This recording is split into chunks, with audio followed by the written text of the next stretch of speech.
स्वास्थ्य शिविर, स्वास्थ्य को लेकर के भी बड़ी बड़ी भ्रांतियां, बड़ी बड़ी समस्याएं दिन प्रतिदिन जन्म ले रही हैं और नई नई समस्याएं जन्म ले रही हैं। ऐसे ऐसे अंग्रेजी में नाम आते हैं सुनने के लिए, लोग सोचते हैं यार है क्या पता ही नहीं। तो ये जितने भी नामकरण हो रहे हैं या पुराने नाम थे बीमारियों के, ये सब के सब कुछ ही विषय पर, कुछ ही तरह से टिके हुए हैं। कैसे? आयुर्वेद के आधार पर वात, पित्त और कफ का असंतुलित हो जाना, वृद्धि हो जाना, इसको माना जाता है और उसी के कारण से संपूर्ण शरीर में रोग व्याप्त हो जाते हैं। दूसरा विषय, प्राकृतिक चिकित्सा विज्ञान मानता है कि शरीर के अंदर जमा हुआ विजातीय तत्व, फॉरेन मटेरियल, ही बीमारियों का मूल कारण है। और बीमारियां बनती हैं तो हमारे शरीर के अंदर केंद्रों में कहीं ना कहीं कोई ना कोई गंदगी, कोई ना कोई जमी हुई होती है, उसके कारण से विकृति आ जाती है। यानी कि जो मल जमा हुआ है, आंतों में मल चिपका पड़ा है, उसकी लेयर जमी पड़ी है, या कफ की लेयर्स चिपक गई हैं, और एसिडिटी बताया था ना, वात, पित्त, कफ, तो ये एसिड भी स्टोर हो गया है। अब इसके रूप बनते हैं आगे। पहले इसको समझ लेते हैं कि ये होता क्यों है। ये होता है हमारी अनियमित दिनचर्या। जैसे हमारी एक बहन बता रही थी कि मैं तो आजकल जल्दी सो रही हूं 11 बजे। ये जो 11 बजे सो रहे हैं, तो यानी कि चलो 11 बजे सो रहे हैं, ये भी चलो निभ जाएगा। वैसे तो 10 बजे का समय है सोने का। 10 बजे आपको बढ़िया नींद आ जानी चाहिए। जब 10 बजे आप सो जाते हैं तो प्रातः काल में 4 बजे आपकी आंखें अपने आप खुल जाएंगी, फिर उठाना नहीं पड़ता, क्योंकि 6 घंटे की नींद चाहिए। और अगर आप रात्रि के 1 बजे सो रहे हैं या 2 बजे सो रहे हैं, तो आपको बीमार होने से कोई रोक नहीं सकता। तो दिनचर्या आपकी अस्त व्यस्त है। अगली बात, आपका खान पान अस्त व्यस्त है, खान पान ठीक नहीं है। खान पान ऑर्गेनिक नहीं मिलता, ना तो जल शुद्ध मिलता है, ना वायु शुद्ध मिलती है, और ना ही आहार शुद्ध मिलता है। तो जल, वायु, आहार शुद्ध ना मिलने के कारण आपका शरीर रोगी हो जाता है। एक दो जगह थोड़ी घिरे पड़े हम लोग, हर जगह घिरे तो हुए हैं। इधर जल, वायु और आहार के बिगड़ जाने से, विकृत हो जाने से भी आपका शरीर रोगी बन जाता है। तो एक बार रोगी हुआ, फिर आप फंस गए, समझ लीजिए। मैं अपने वैद्यों को आदर्श मानता रहा हूं। उन्हीं वैद्यों को मानता था जो पहले वाले लोग थे, जो आंखें देख करके बताया करते थे, नाड़ी पकड़ करके आपकी समस्या को बता दिया करते थे, जीभ देख करके बताते थे, नाखून देख करके बताते थे, आपके देखने के ढंग से बताते थे, श्वास की गति के आधार पर बताते थे, श्वास की गति आपकी किस ढंग से चल रही है। तो पूरे शरीर को स्कैन करने का एक वो रास्ता था। यदि कोई बड़ी बीमारी होती थी तो उस बीमारी को ठीक करने के लिए उनके पास में जो समय होता था, जो समय दिया करते थे, वे कितना समय देते थे? 40 दिन। बोले भाई 40 दिन में आपकी ये बीमारी ठीक हो जाएगी। ऐसा ही था। 40 दिन का चिल्ला बोला जाता था, उसे चिल्ला बोलते थे। 40 दिन का चिल्ला।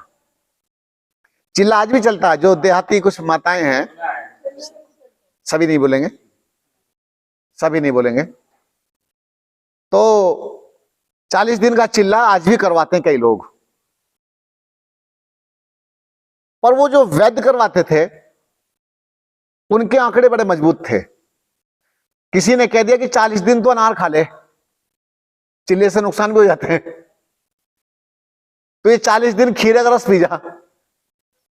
पता चला और घुटनों में दर्द बना बैठे। तो ये चिल्ला कराने वालों को जानकारी नहीं है, वैद्य जी को जानकारी होती थी। वैद्य जी को यह पता था कि किस कारण से, किस तत्व की कमी के कारण ये रोग बना है, और उसकी काट किस रस के द्वारा होगी, किस फल के द्वारा होगी, किस अन्न के द्वारा होगी, किस सब्जी के द्वारा होगी। ऐसा ही था। तो क्या करते थे? बोले बेटा 40 दिन तक तुम्हारे आलू बंद। ऐसे होता था। उड़द की दाल बंद या दालें बंद।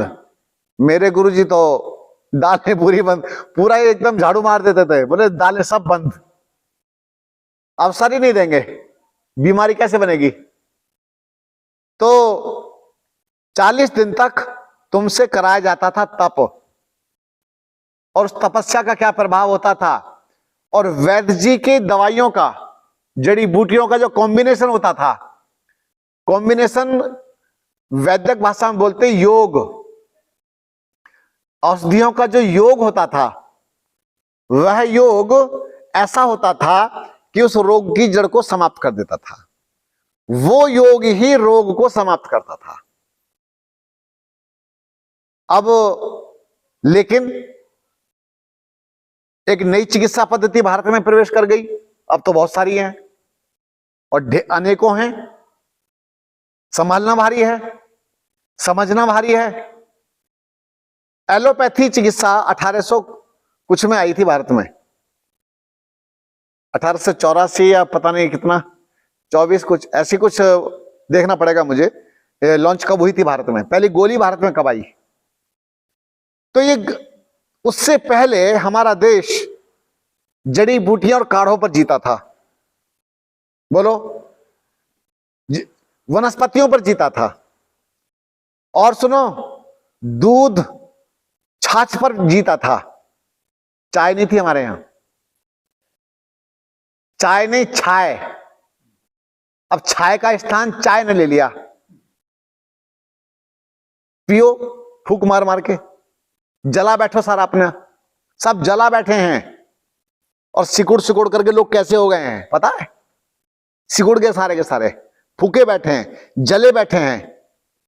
रेजिस्टेंस पावर नहीं है, खत्म होगी बिल्कुल अंदर से, और कुछ बचा ही नहीं है। चाय ने कुछ छोड़ा नहीं अंदर। तो दूध पर जीते थे। दूध, प्रचुर मात्रा में दूध होता था। अंग्रेजों के समय से यह भारत में पशुधन बहुत कटने लगा। बीफ का व्यापार चलता था, आज भी होता है, और अन्य पशु भी काटे जाने लगे। मुसलमानों ने भी काटे। दूध, कहते कि ये वो देश है जहां घी और दूध की नदियां बहती थी। सुना कभी नहीं? ये ऐसा देश था हमारा कि जहां पानी मांगो तो छाछ मिलती थी, और छाछ मांगो तो दूध पीने के लिए लाते थे एक गिलास। चाय नहीं आती थी, गुड़ के साथ में दूध या छाछ आया करती थी। तो इसी प्रकार से अद्भुत देश हमारा, लेकिन ऐसा नाश किया गया, पूरी तरह से तोड़ मरोड़ दिया इसे।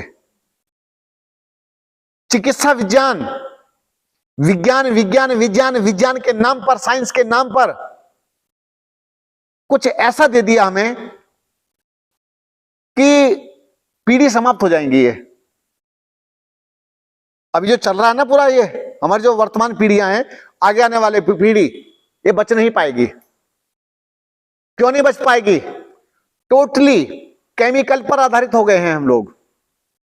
मैं नहीं हूं, ये मेरे संपर्क के लोग नहीं होंगे, बाकी जितना भी जगत है, जो समाज है, वो केमिकल्स के कॉम्बिनेशन पर चल रहे हैं ना,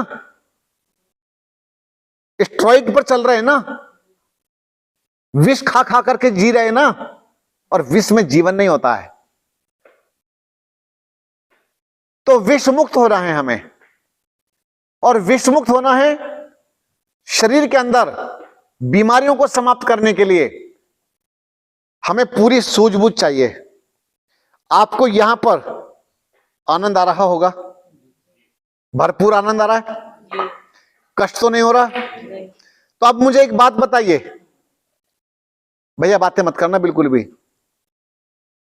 जब ये आपको प्राकृतिक जीवन शैली जीने से इतना आनंद आ रहा है, तो ऐसी क्या मुश्किल है जिसे आप घर में नहीं जी सकते? बताइए ना मुझे, आप एक बात बता दीजिए। जी सकते हैं पर जीना नहीं चाहते, जीना नहीं चाहते। क्यों? वही हमारी पुरानी आदतें जोर मार जाती हैं, वही पुराने संस्कार जोर मार जाते हैं। घरवाली नहीं मानती, घरवाला नहीं मानता, मेरा बच्चा नहीं मानता, मेरे सास ससुर नहीं मानते, फिर जियोगे कैसे? जीने का कुछ हिसाब किताब है? नहीं है। तो इसीलिए मैं कहता हूं, जब भी मेरे शिविर की तरफ बढ़ो, परिवार के लोगों को साथ लेकर आया करो। बात समझ में आ रही है? परिवार के लोगों को साथ लेकर के आओगे, पति पत्नी आएंगे, और जो ये निठल्ला निकम्मा टाइप का जो बच्चा है उसको भी लेके आओगे, जो आपकी बात नहीं मानता। एक बार हमारा दर्शन करा दीजिए यार, या हमें उसका दर्शन कराइए, तो धीरे धीरे परिवर्तन की लहर आनी शुरू हो जाएगी। एक बात और, मैं ना तो किसी प्रकार के जादू टोने टोटके पर विश्वास नहीं करता हूं। मैं तो सीधा सपाट आपकी बीमारियों पर कैसे काम किया जा सकता है उस पर मैं काम करना जानता हूं। तो जितना भी हमारे सामने ये विष डाला जा रहा है, विष परोसा जा रहा है, तो ये हमारे लिए और हमारी आने वाली पीढ़ी के लिए अच्छा नहीं है।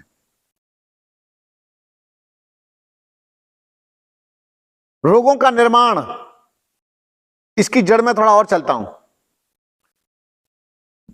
जो माता पिता धूम्रपान करते हैं, बीड़ियां फूंकते हैं, बीड़ी सिगरेट जो भी है, या शराब पीते हैं, ये मत कहना कि लड़कियां या महिलाएं शराब नहीं पीते हैं, उसको वोडका बोलते हैं, क्या बोलते हैं, वो शराब आ रही है महिलाओं वाली। और अब तो पति पत्नी दोनों के दोनों साथ साथ ही पी लेते हैं, झंझट ही खत्म हुआ। वो उसको ना कहे और वो उसको ना कहे। और मैं जानता हूं बहुत सारी लड़कियों को जो सिगरेट पीती हैं, और एक दो नहीं, और भिन्न भिन्न प्रकार के नशे करने लगी, लड़कियां नशे कर रही हैं। देश अंदर से अगर झांकोगे ना, अंदर से, ऊपर से मत झांकना, अंदर की तरफ जब देखोगे तो पता चलेगा कि हमारे बच्चों की ग्रोथ खत्म है, हमारी जो जीन्स है बच्चों की, ये संकट में है पूरी तरह से, ये बच नहीं पाएगी, और इसे बचाने वाला कोई नहीं, समझ लेना आप। तो इसको बचाने के कुछ उपाय हैं। जो माता पिता शराब पीते हैं, नशा करते हैं, गलत खान पान करते हैं, फास्ट फूड खाते हैं, और अनियमित जीवन जीते हैं, ब्रह्मचर्य का पालन नहीं करते, तो उनके घर में अच्छी संतति जन्म नहीं लेती। तुम्हारे घर में महाराणा प्रताप नहीं पैदा होंगे, तुम्हारे घर में शिवाजी जैसी आत्मा जन्म नहीं लेंगी, ऐसे ही नहीं लेती हैं। ऐसी दिव्य आत्माओं को बुलाने के लिए दिव्य बनना पड़ता, पहले दोनों पति पत्नी को साधना करनी पड़ती है, तब जाकर के दिव्य आत्माएं परमात्मा भेजते हैं तुम्हारे घर में। जिनके घर में जन्म हुआ उन दिव्य आत्माओं का, उनके माता पिता का पूरे इतिहास उठा के देख लो, उनका जीवन उठा के देखो, पहले कितनी साधनाएं की उन्होंने, कितना तपस्या की, तब जाकर के अनमोल रत्न प्राप्त हुआ। और इन्होंने गलत जीवन जी करके बच्चा पैदा कर लिया। पैदा नहीं हुआ, पैदा होने से पहले उस शिशु के अंदर, जो शिशु है गर्भ में बच्चा है, उसके ऊपर अत्याचार पर अत्याचार शुरू हो गए, अब कहेंगे लोग पेट के अंदर है तो अत्याचार कैसे हो गए? क्यों?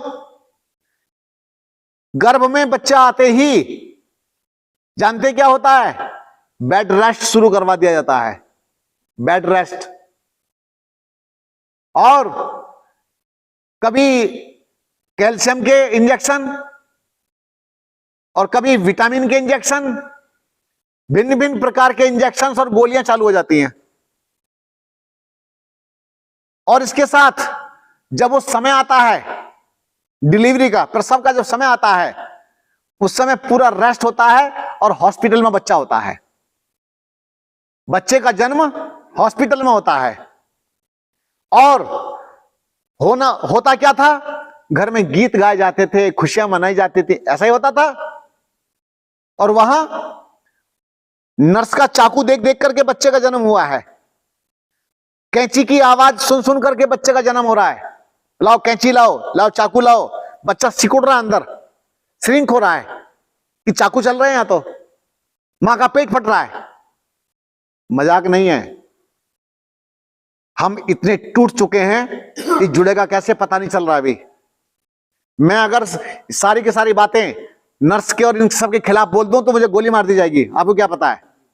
पहले गोली मारने का मुझे धमकी मिल चुकी है पहले भी। तो इसी प्रकार से मैं आपको बता देता हूं कि बहुत बड़ा कुठाराघात हमारी जनता के सामने, हमारे समाज के, हमारे लिए हो रहा है। और बताता हूं आपको, ये जो बच्चा का जब जन्म हुआ तो मां को तो शुरू से दवाइयां खिलाई जा रही हैं, बच्चे को भी टीके लगने शुरू हो गए। पहले दिन से इसको टीके पर टीके लगने शुरू हो गए और घोल घोल करके दवाइयां उसके अंदर जाने लगी। बोलो, दवाइयां उसके अंदर दी जाने लगी। हमारे बच्चे फंस गए, बुरी तरह से फंसे हैं बच्चे हमारे। अब ये जो बच्चों को बच्चा जो पैदा हुआ, अब जब मां आगे बढ़ रही है तो जब बच्चे का जन्म होता था, जच्चा को, उसको बोलते जच्चा और बच्चा, तो जच्चा को क्या खिलाया जाता था पहले समय में? याद है कुछ? अलीरा। सुनो मेरी बात, हमारे यहाँ पांत बनती थी। उसे तो हरीरा कहते हैं। हरीरा बोलते हैं, चलो ठीक है, नाम अलग अलग हो सकते हैं। पांत बनती थी और बहुत अच्छी बनती थी वो। माता के अंदर ऊर्जा वापस आ जाए, शक्ति वापस आ जाए, माता को वो खिलाई जाती थी, वो पिलाई जाती थी, उसी प्रकार के चीजें पिलाई जाती थी। और घी, भरपूर घी खिलाया जाता था। मैं गलत तो नहीं कह रहा?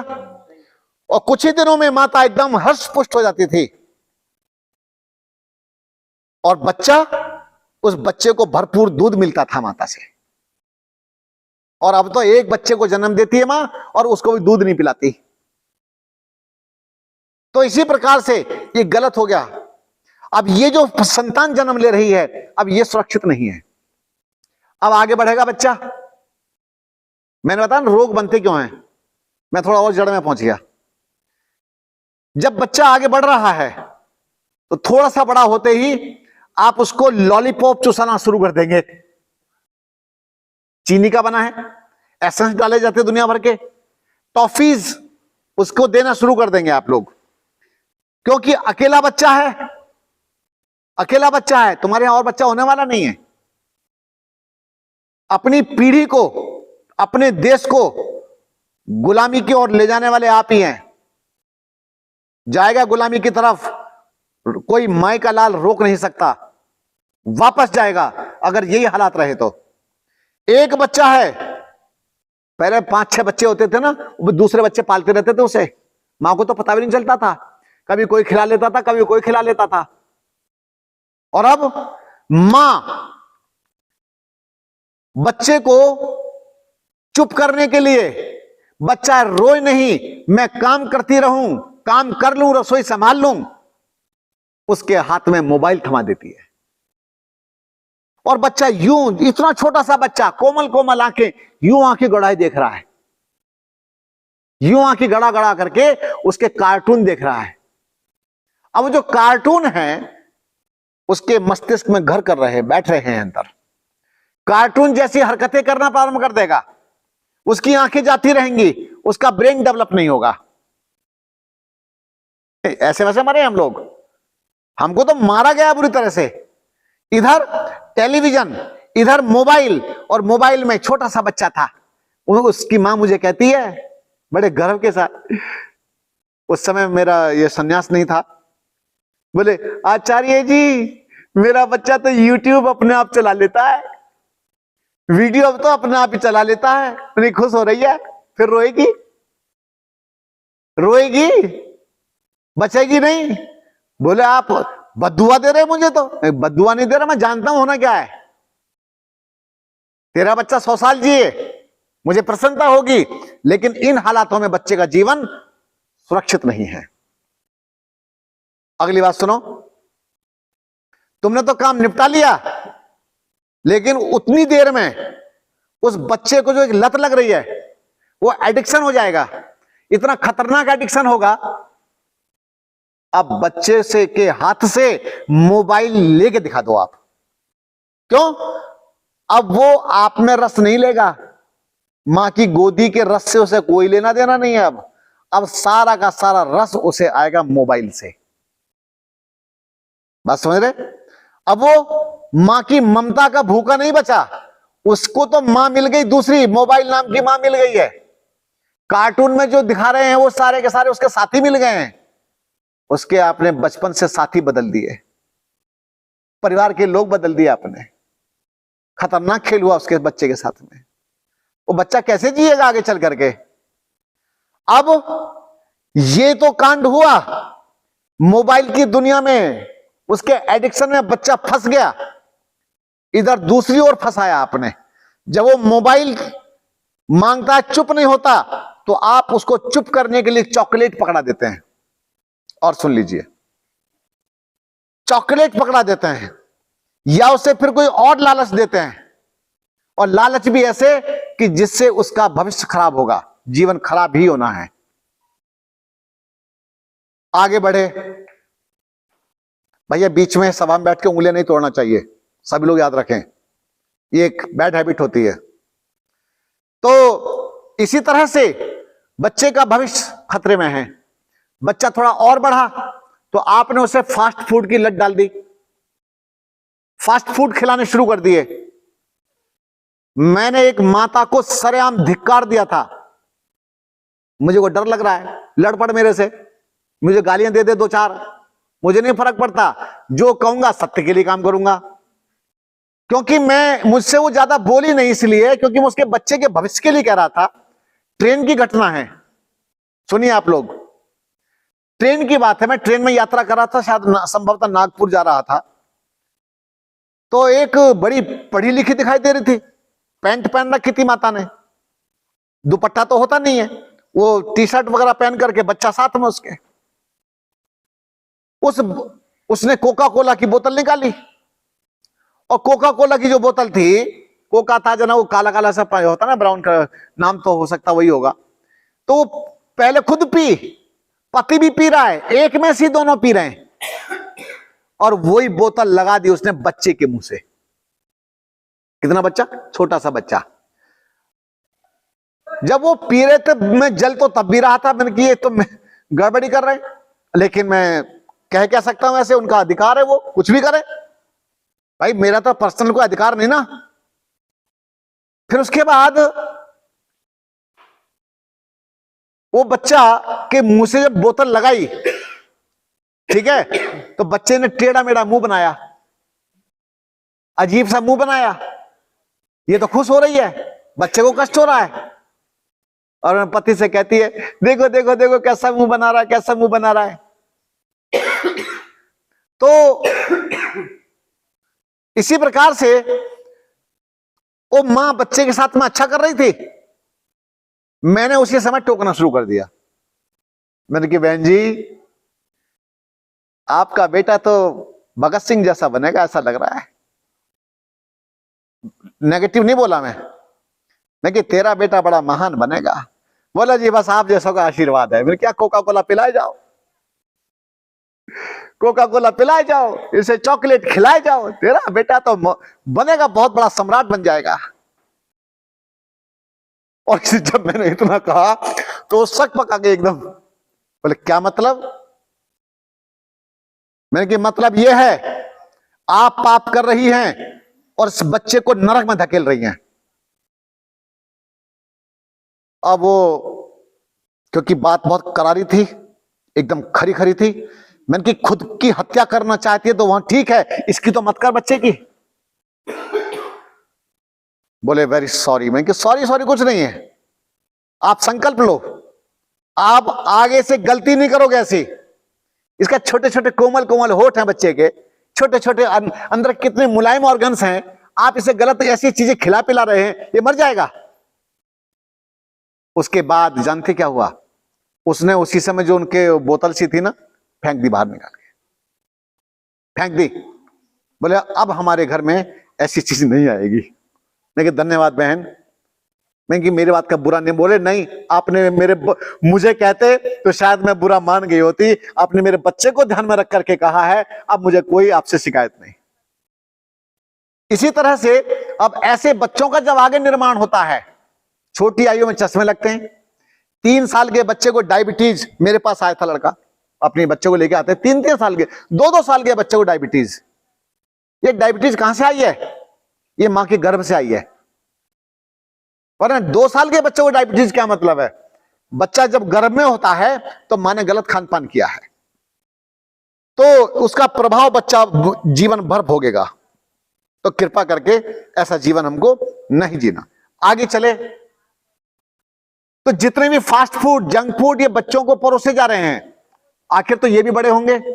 एक लड़की, चलो मैं खोल के बोल देता हूं, अब तो उसका डिवोर्स हो गया, अब तो क्या रखा है। मेरे भाई का विवाह हुआ,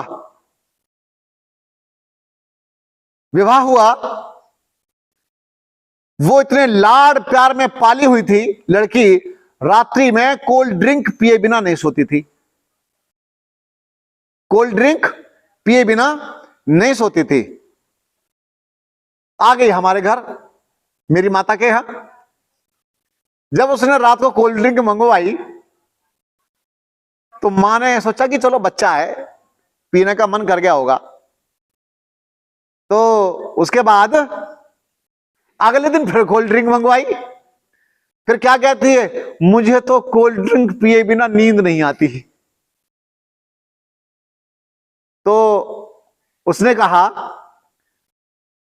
मेरी मां ने कहा, बोले बेटा ऐसा है, तू कल अपने घर जा और ये कोल्ड ड्रिंक की व्यवस्था तेरी माता अच्छा करेगी तेरे लिए, हम तेरे लिए कोल्ड ड्रिंक की व्यवस्था नहीं करेंगे और हम ऐसा कोई काम नहीं करेंगे जो तेरे लिए अच्छा नहीं हो और हमारे परिवार के लिए अच्छा नहीं है। तो कुल मिलाकर के परिणाम यह हुआ कि उस लड़की के अंदर जो बहुत ही बीमारियां बननी शुरू हुई, कुछ और बातें हुई। पता चला कि जब उसके टेस्ट हुआ तो यूट्रस में सिस्ट हो गई और अंदर का कुछ हिस्सा गला हुआ भी आया, परंतु उसने अपनी आदतें नहीं छोड़ी। हम तो इलाज भी कर दें, सब कुछ हो सकता है, लेकिन आदत नहीं बदलोगे तो कोई भी इलाज नहीं हो सकता। आप मेरे यहां आए हो, मैं आपको इतना समझा रहा हूं, बोलो कितनी एनर्जी लगाता हूं? इतनी एनर्जी लगा रहा हूं आपके लिए। अगर आप यहां से जाने के बाद उन्हीं गलतियों को दोहराएं तो फिर ये समझदारी की बात नहीं है। आपको अपने अंदर परिवर्तन लाना होगा, अपनी दिनचर्या में परिवर्तन लाना होगा। अब मैंने आपके सामने बात रखी थी कि हमारे शरीर में जो विजातीय तत्व जम जाते हैं, चाहे वो अपनी आंतों में हो, आप इनको साफ कर लीजिए, आपके सब के सब रोग धराशायी हो जाएंगे, एक भी नहीं बचेगा। क्या आपको ये नहीं लग रहा कि हम सबको एक ही जैसा ट्रीटमेंट दे रहे हैं? एक आध बार तो सोचने में आता होगा। अब सुनिए, ये परिवर्तन होंगे, लेकिन थोड़ा सा ये बादलों के कारण भी थोड़ा सा दिक्कतें हो रही है, बढ़ रही है। तो प्रातः काल में हमने जल नीति करवाई, रबर नीति करवाई, तेल नीति करवाई, कुंजर क्रिया करवाई, 4 क्रियाएं करवाई। 4 क्रियाओं से क्या हुआ? ENT का जितना पूरा भाग था, ये ये सारा का सारा आपका धुल करके शुद्ध हो गया। ईएनटी नहीं हुआ, आपका स्टमक भी साफ हो गया। कल मुझसे किसी ने कहा था कि मेरे तो पानी लगता है कि निकल नहीं रहा पूरा। किसको? आपने।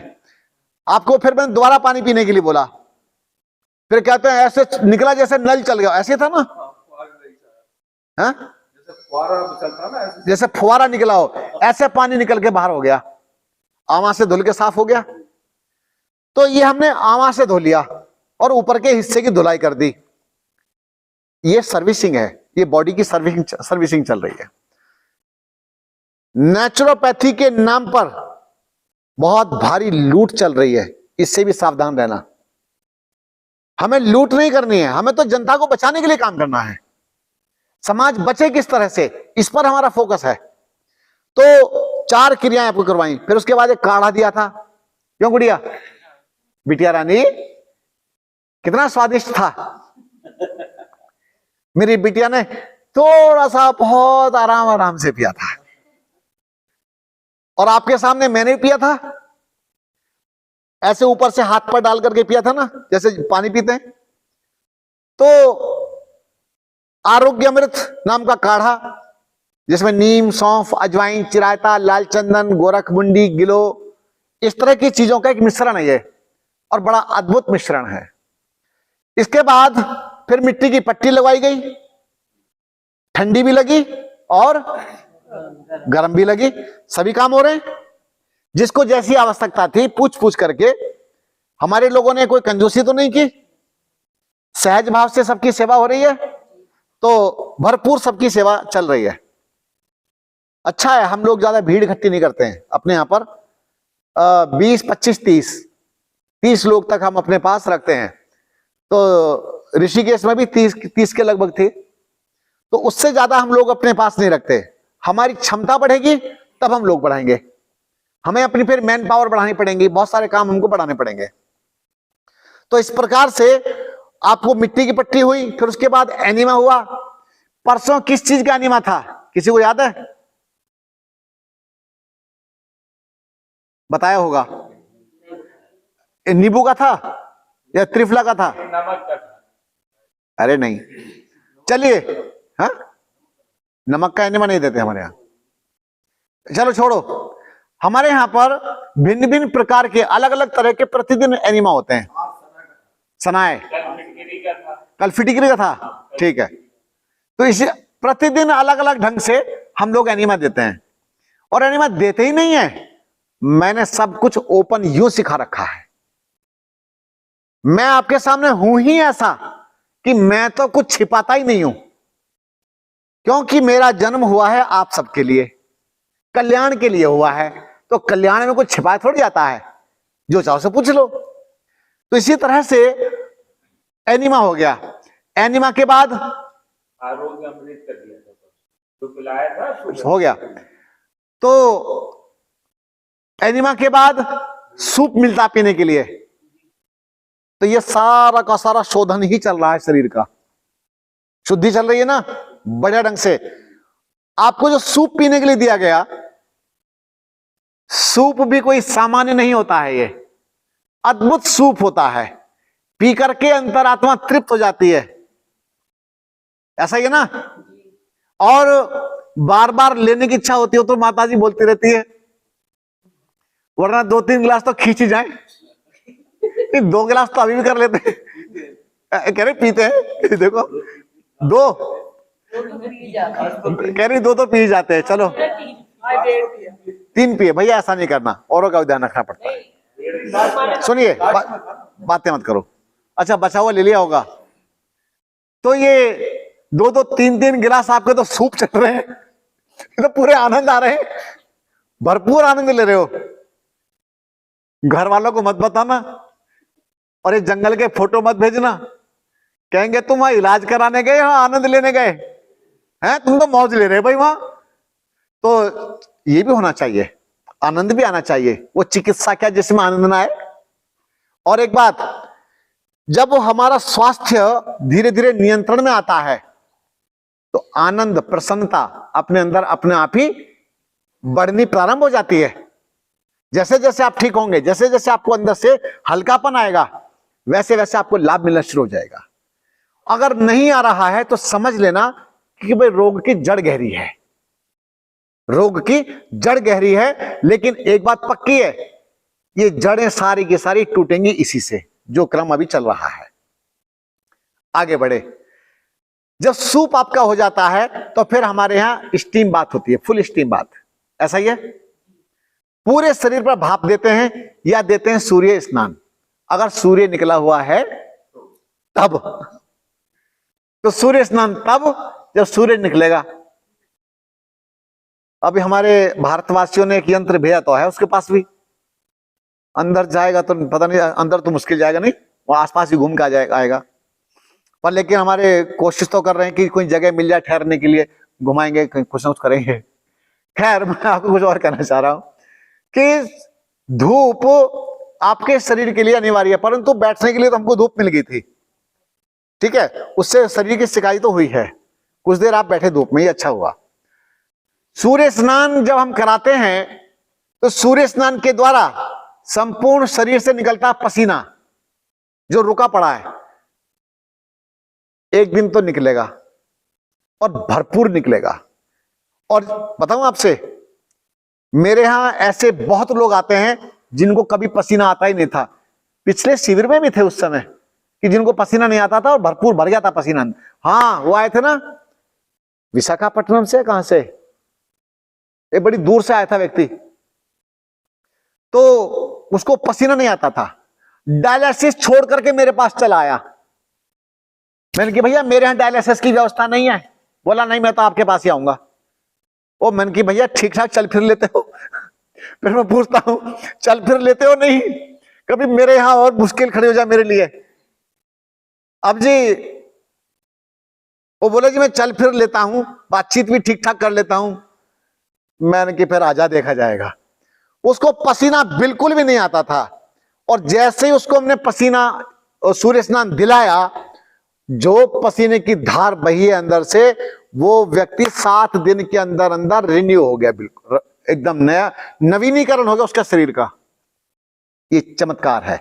उसके बाद दिया हमने पूरे शरीर पर मिट्टी का लेप, कटी स्नान दिया, हिब्बात, हिब्बात कल होगा, कल का दिन है, हिब्बात दिया, और करते करते उसके शरीर को अंदर से मांझ डाला। फिर अपनी पत्नी को फोन कर करके यूं दिखावे, देख मेरा चेहरा कैसा हो रहा है। मिट्टी लगा लगा के दिखाए, देख मिट्टी लगा रखी है मैंने, देख ये हो रहा है वो हो रहा है। तो अब कह के गया था कि मैं शायद अक्टूबर में विशाखापट्टनम से आया था वो। तो इस तरह से ये जो है, जब पसीना निकलता है, रुका हुआ पानी निकल जाता है, तो आपको एक शरीर के अंदर विशेष हल्कापन आता है। जैसे मान लीजिए आपके यहां पर पानी भरा हुआ है ना, और ये चल नहीं रहा, अकड़ा हुआ है। हालांकि भाप दे रहे हैं, भाप से सिकाई होती है, लेकिन मैं जो मानता हूं कि जो सूर्य स्नान होता है, भाप की अपेक्षा भी उससे अधिक लाभ मिलता है। या कल एक काम करेंगे, धूप कभी भी निकल जाए, जैसे सुबह निकलेगी, तो कुछ क्रियाओं को रोक करके पहले धूप का ही काम करेंगे। बात समझ में आ गई? लेकिन धूप ऐसे स्थान पर होनी चाहिए जहां धूप लगे शरीर में, और पन्नी उड़ा करके, जो हम देते हैं पन्नी, उसी समय बिठा देंगे, ठीक है। तो इस प्रकार से भैया शरीर का शोधन करना है। शरीर का शुद्धिकरण होगा तो आंतें भी शुद्ध होंगी। जैसा खान पान हम दे रहे हैं, इससे आंतों से कचरा निकल के बाहर आएगा, ठीक है। और जो सूप पिला रहे हैं, जैसा हमारा सिस्टम चल रहा है, उससे पूरे के पूरे ऑर्गन्स आपके नवीनीकरण की ओर बढ़ चलेंगे। बस मैं एक ही बात कहूंगा, जो यहां करवाया जा रहा है, घर जाकर के इसे भूलना मत, वैसा चलने का प्रयास करना। और माता बहनों से तो मैं एक बात कहूंगा, जैसी सब्जी आज बनी खाई आप लोगों ने, इस प्रकार की अपने घर में बनाने का प्रयास तो करना। एक बार घर वालों के सामने परोसिए तो सही, एक बार परोसो तो सही। नहीं खाएंगे तो कहते कि मैं अभी हल्दी डाल के लाती हूं, उतना ही तो करना है। हल्दी थी उसमें? नहीं, कुछ नहीं था, बिना हल्दी की टेस्टी थी। तो बहुत बढ़िया, आपको एक बात की जानकारी और हो गई होगी कि बिना मसालों के भी स्वाद आता है ना? और बताऊं, वास्तव में सब्जियों का स्वाद तो बिना मसालों के ही आता है। मसाले डाल दोगे तो मसालों का ही स्वाद आएगा, सब्जी का स्वाद नहीं आएगा। तो तड़के के भी और बिना तड़के के भी स्वाद आता है। बिना तड़के के भी स्वाद आता है। माताओं बहनों को तड़का बहुत पसंद है। नहीं, ये तो इसलिए लगाती हैं क्योंकि आपको पसंद है। नहीं तो क्या है, अगर बहू तड़का ना लगाए, बोला तेरी मैया ने तेरे को ये उबली हुई सब्जी सिखाई और ताने मिले बेचारी को, तो इसीलिए वो तड़का लगाई देती है। तो खैर, तो हंसी के लिए बोल देते हैं बातों को, तो लेकिन सही भी है। तो इस प्रकार से ये प्राकृतिक चिकित्सा और नेचर, प्रकृति के बीच में हम लोग यहाँ पर इसका भरपूर आनंद ले रहे हैं। आज हम यशशाला में आकर के बैठ गए हैं। यशशाला का अपना ऑरा है, यहाँ का भी अपना एक आनंद है। यहाँ हमारे जयप्रकाश जी होते हैं एक, तो शायद आपके सामने तो नहीं थे, आज संभवतः वो आ जाएंगे। वो प्रतिदिन हवन यहाँ भी करते हैं, ठीक है। तो अभी हमारा अगली क्रियाओं का समय होने वाला होगा, अभी फुल स्टीम बात होगा। आप भाई लेप मत करना, आप इस समय लेप करोगे तो शरीर आपका अकड़ जाएगा मेरे विचार से। तो अभी तो आप केवल भाप लो, हाँ, भाप लेकर के, और बल्कि हो सके तो तौलिया गीला करके अच्छी तरह से उससे शरीर पोंछना, उससे भी उसको बोलते हैं स्पंज करना, स्पंज करके चले आना। और थोड़ा सा अगर 1-2 मग्गे डालना तो डाल लेना, आपकी इच्छा है करके। गुरुजी, मुझे ये क्वेश्चन करना था कि जो आप जल नीति और ये तेल नीति ये सब सिखाते हैं, तो ये हमें कितने दिन तक करना है यहाँ से जाके भी? अच्छा, तो कब तक? ये सप्ताह में 1 दिन का समय तो कंपलसरी कर दो। अच्छा, कि भाई सप्ताह में 1 दिन मुझे अपने पूरे शरीर की शुद्धि करनी है, चाहे वो दिन कोई भी चुन लीजिए आप, ठीक है। ठीक है। जिस दिन छुट्टी हो या लगे कि आप अकेले हैं, फ्री हैं, आप उस समय में सहजता से, सभी के लिए कह रहा हूं, प्रश्न इनका लेकिन समाधान सबके लिए है। अच्छा, तो सप्ताह में 1 दिन पूरे शरीर का शुद्धिकरण, जल नेति, रबर नेति, तेल नेति, कुंजर क्रिया, मिट्टी पट्टी छोड़ दो, एनिमा ले लो डायरेक्ट। और एनिमा का सब मिल जाता है, बस समझा देंगे आपको। एनिमा का मेरा वीडियो भी है एक, अच्छा, मेरे जो निरोग भारत चैनल है उसमें सब पड़ा हुआ है। ठीक। उसके बाद एनिमा तक भी ले लिया आपने तो काफी हो जाएगा। और रही बात फुल स्टीम बात को छोड़ दो, क्योंकि कौन करेगा। अगर करने का मन करे तो सर्दियों के लिए बता देता हूं जी।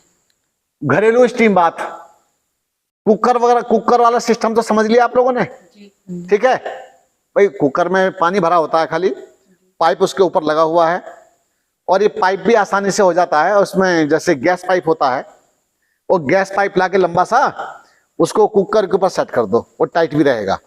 उसके बाद कुर्सी लीजिए, पहले बैंत वाली कुर्सी आती थी, है जानकारी बैंत वाली, तो आप यहां तक ऐसे ढक करके कुर्सी के ऊपर कंबल ढक करके बैठ जाइए जी। कंबल, और कंबल ढक के बैठिए, पाइप को अंदर डाल दीजिए चालू करके। लेकिन पहले भाप आनी शुरू हो तब बैठना, कहीं वहां बैठे रहो ऐसे ही बिना भाप के बैठे रहो। तो भाप चालू हो जाए तब अंदर रख दो कुर्सी के, और पूरा नीचे तक कवर कर दीजिए जी। बस आपका घर में ही स्टीम बॉक्स बन गया। कंबल लगा लें या कोई मोटी सी चादर लगा लें, कुछ ऐसी जिसमें भाप बाहर ना निकले, जी। और सिर पर गीला ठंडा तौलिया रख लें। जी। घरेलू स्टीम बाथ। बस मैं आपको बता देता हूं, झोपड़ी में रहने वालों को भी यही सब सिखाना चाहता हूं जी। समझ गए। और जल नीति मैंने आपको गिलास के द्वारा करवाई है, लोटे से नहीं करवाई। और लोटे आपको समझ में आ गया होगा, लोटे की बिल्कुल भी आवश्यकता नहीं है इसमें, नहीं है। किसी के पास साधन नहीं है तब भी वो नेचुरोपैथी अपने घर में कर सकता है। मतलब ये करते रहनी चाहिए हम। हाँ जी। दूसरा प्रश्न मेरा ये है कि आप जैसे कहते हैं कि सूप में रहना चाहिए या फिर वैसे कच्चे फलों में रहना चाहिए, तो किसको सूप में रहना चाहिए, किसको कच्चे फल या सब्जियों वगैरह हम खा सकते हैं? जैसे हमारे वात दर्द रोग हो रहा है। आदि में, हाँ वात रोग आदि में, अर्थराइटिस आदि में हाँ जी, सूप अधिक काम करेंगे। सूप। यहां तक कि खीरा खाने से भी आपके दर्द बढ़ सकता है। हाँ जी, खीरा खाने से, खीरे का रस पीने से, लौकी का रस पीने से, नारियल पानी भी और पेठे का जूस भी, ये सब के सब आपके दर्द बढ़ा देंगे। तो पेठे का जूस नहीं पीना, और हाँ जी, पेठे का जूस नहीं पीना चाहिए, गर्मी में भी नहीं पीनी है। बात आती है रोग की। गर्मी सर्दी से कोई लेना देना नहीं है। जी, आप अपनी समस्या को देखिए, समस्या क्या है, उसके अनुसार कोई वस्तु आपको सूट करती है तभी लीजिए, अन्यथा दर्द की अवस्था में आपके शरीर में अगर दर्द है तो चना और मेथी का सूप बढ़िया लाभ देता है। क्या बताया मैंने? चना और मेथी। अब पूछेंगे बनेगा कैसे? जी। एक मुट्ठी चना, एक चम्मच मेथी, काला चना, ब्लैक ग्राम, तो एक मुट्ठी चना और एक चम्मच मेथी, ये डाल दीजिए पानी में रात्रि के समय, फूल जाएगा। और प्रातः काल में लगभग 2 गिलास के करीब पानी डाल करके अच्छी तरह से उबालिए। थोड़ा सा सेंधा नमक भी डाल दीजिए, थोड़ा सा काली मिर्च डाल दीजिए, जीरा डालो, आपकी इच्छा है। जी, जीरे को भूनना नहीं है, साबुत ही डाल दीजिए, ठीक है। अब आप इसको उबालिए, बिल्कुल सादा, बिना तेल वाला, बिना घी वाला आपका ये उबल करके इसका रस तैयार हो जाएगा। जी, अच्छी तरह से उबाल आने चाहिए ताकि चने का जो सत्व है पानी के अंदर अच्छी तरह से आ जाए। प्रेशर कुकर नहीं कर सकते पतीले में बॉईल कर? भाई मैं तो प्रेशर कुकर को महत्व देता ही नहीं हूं।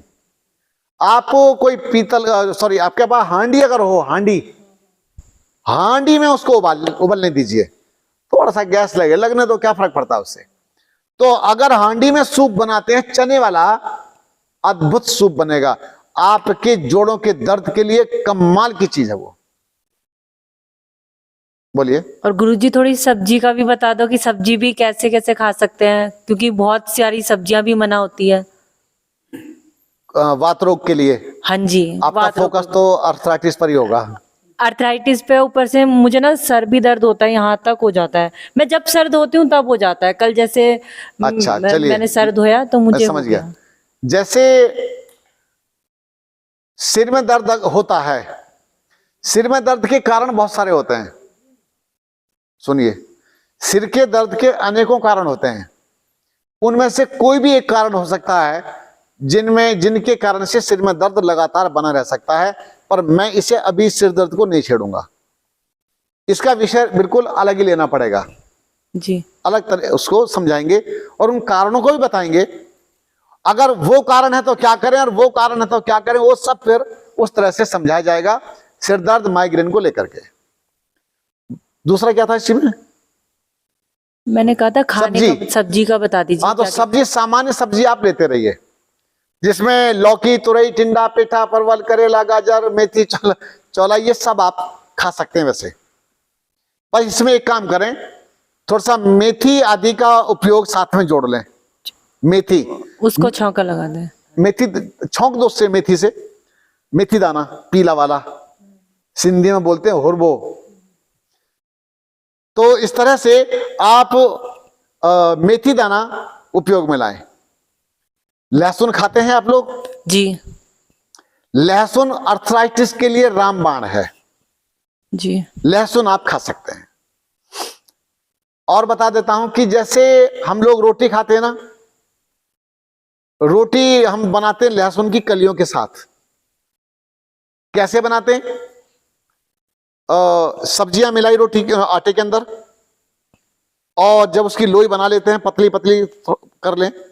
ज्यादा पतली रोटी ना बना के थोड़ा सा मोटी रोटी बनाएं, और ऊपर से आप लहसुन की कलियों को चिपका दें, ऐसे करके चिपका दीजिए। जब चिपका देंगे तो जब पलटेंगे, थोड़ा सा शुद्ध घी के सहयोग से उसको सेक लीजिए। बस बन गई आपके लिए सुपाच्य बढ़िया दर्दनाशक रोटी। तो मक्की की रोटी या बाजरे गे- में भी डाल सकते हो? बाजरा भी कर सकते हैं। हाँ जी। अच्छा, गेहूं नहीं खाना है? गेहूं गेहूं कब तक नहीं खाना या मैं- खाना नहीं? अगर मेरा बस चले, वैसे ऐसा होने वाला नहीं है मेरा बस चलेगा नहीं, मैं गेहूं की छुट्टी करा दूं भारत से, पूरे भारत से गेहूं मुक्त भारत बना दें। जी। क्यों? हमारी जो असली फसल है वो है जौ। जौ। जब होली जलाई जाती है तो क्या भूनते थे उसमें? जौ। जौ की बाली। ठीक है, अब जौ तो गया घट, जौ घट गया। वैसे अब धीरे धीरे डिमांड आ रही है, फिर लौट रही है। कुछ ना लौटेंगे तो सही।